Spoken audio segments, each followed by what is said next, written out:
Mungu na anajua. Si ndio yule kijana yule? Kumbe alikuwa anapita njia hii. Wewe kijana wewe, njoo mara moja samani. Wewe huyo? Samani lakini. Mambo? Poa, niambie. Safi, unanikumbuka? Wewe naye bana, au vijana wengine wanapenda kusahau. Wewe tumekutana pale dukani hivi. Pale kwenye duka. Nimekukumbuka ila sijakupata ni nani? Yaani nani nielezee vizuri. Unajua wewe ni mzuri? Dada wewe. Kweli unajua pale nilipokuna pale dukani. Nimechanganyikiwa kiukweli. Kwambie kitu? Niambie. Unaelekea hivi?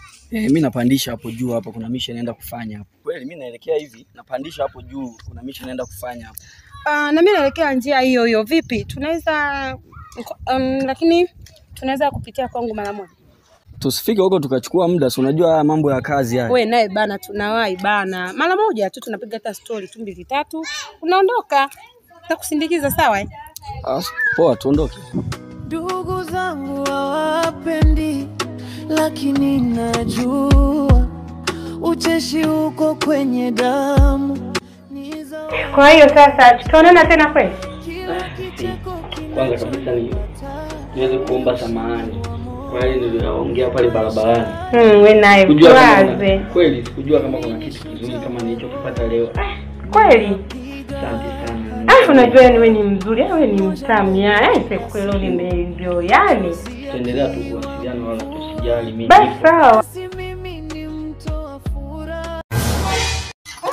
Mlango wako huko. Amno siwaze nyumba za watu hizi. Ila yani. Kama vile vikuku fulani vile vikuku kidali. Wewe naye yani wewe.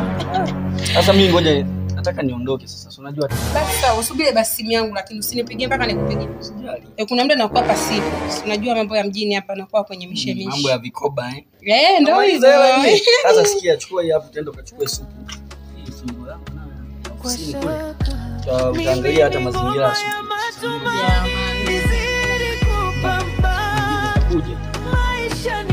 Sio mbaya.